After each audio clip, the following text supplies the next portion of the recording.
Okay, to hell with it. Here's what we're going to do. We're going to go old school. We're going to go tablet ass thingy. I'm going to hold these slides and you're going to stare at them even if you're at the back because the slides are shit anyway. Here's the deal, guys.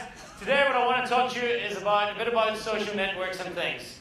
I want to talk to you about social networking and some of the problems I have. This is a picture of me. You'll have to trust me on that. This is a picture of me with lots of social networks around me. And I'm on most social networks. How many of you are on Twitter? How many of you believe Twitter is valuable? So I've got an opinion about Twitter. I believe that Twitter is the solitaire of our generation. If you don't get that joke, it's because you don't know what solitaire is. It's a really shit game we used to play. Take my word for it, okay? So, when somebody puts up a thing like this and it says, Twitter, what are you doing? The correct and only answer is, not fucking working. Yeah? And this is the reality. So I believe we've got to shift things. My biggest problem is that networks get bigger. Social networks grow and grow and grow. Now if you think about it, if you have 2 or 3, a small group of friends, you get to have a nice, strong relationship with them, you get to know them very, very well, but as the network grows and more people, you have acquaintances, and the connections get a little worse and maybe not as nice as they once were.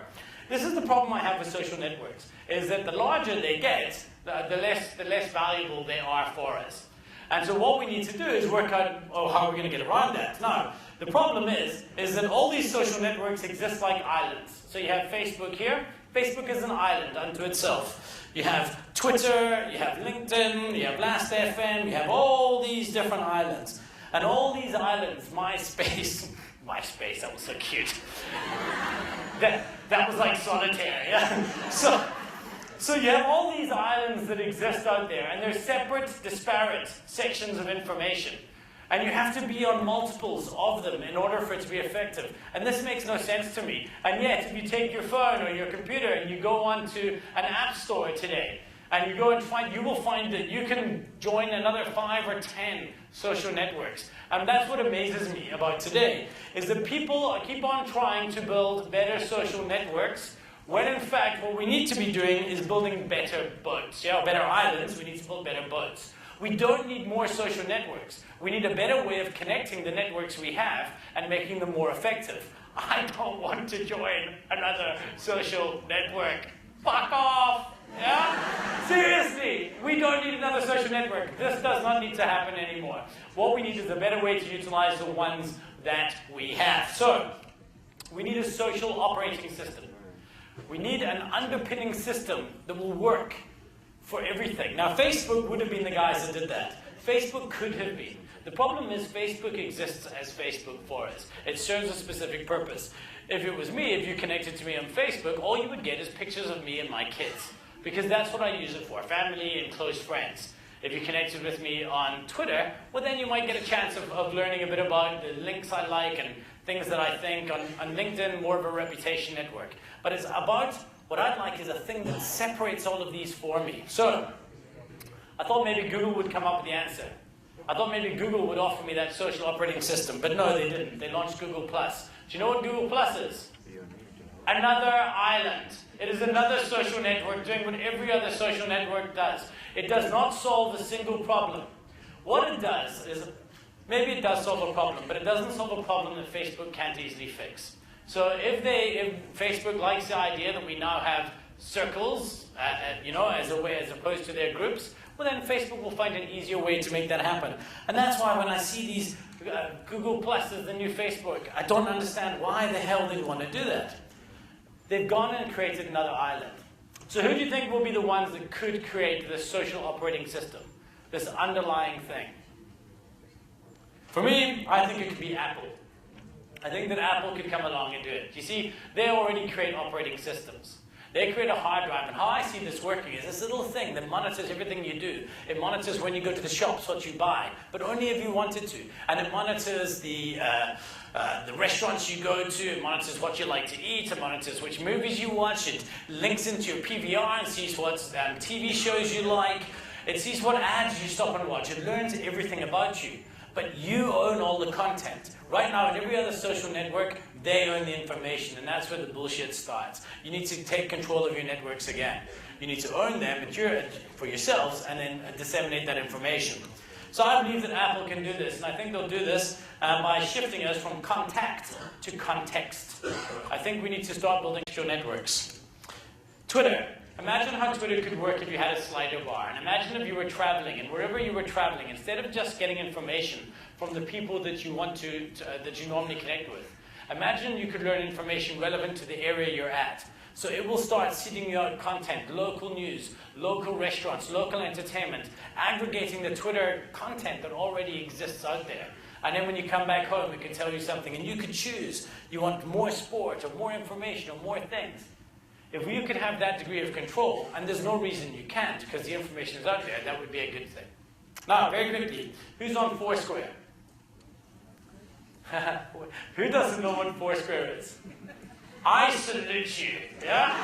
I wish I could go back to an age of innocence. Honestly, seeing Foursquare happen for me is a bit like the first time I watched porn. You know, there's no, definitely wasn't the last time, you know, since this morning.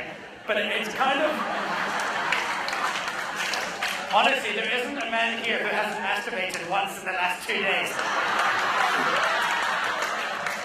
But that, I can only speak for the guys. But anyway, so Foursquare basically is the principle of checking in somewhere. You arrive somewhere, you say, hey, I'm here, everybody. And it gives you nice information, like Liz is at a restaurant, and Robert had a grilled salmon and crab cake salad. Like you give a shit. Somebody telling you that they're not, all you're doing is you're looking at your Marmite sandwich thinking, fuck you, man, fuck you, Foursquare. Yeah? And this is what's happening.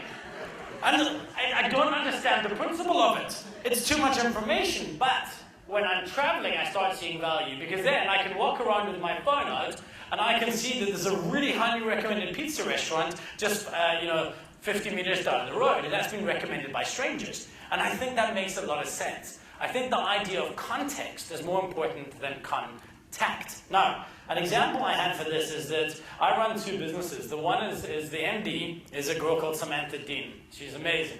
Now, Samantha is the mayor of Doppio Zero. That means that she's checked in at this restaurant more than anybody else. Now, she's the MD of one of my companies. That's obviously somebody whose opinion I value. So I had a look inside Doppio Zero. Funnily enough, the next person I see there is a guy called Don Packett. Don Packett is my business partner in my other company. So now here's 2 people. He's also the godfather of my daughter.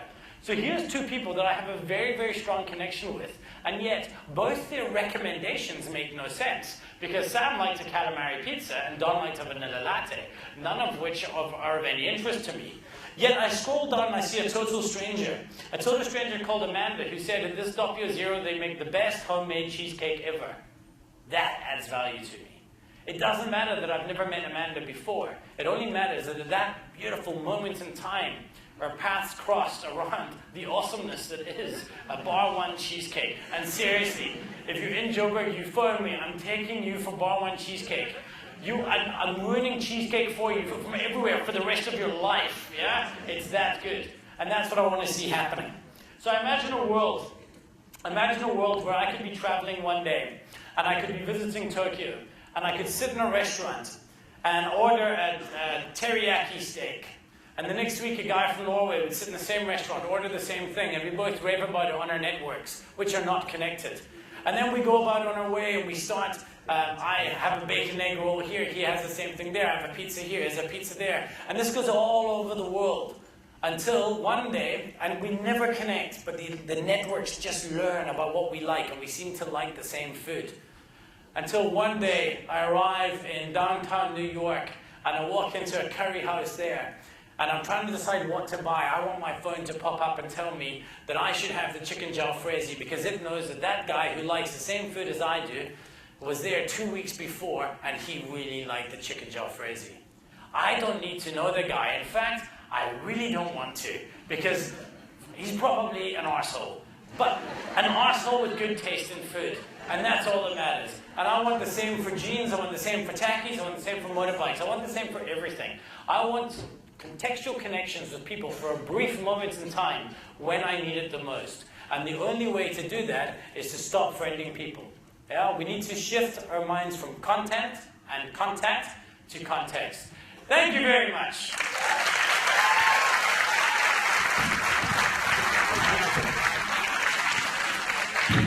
Come on, guys, I know you have questions for Rich.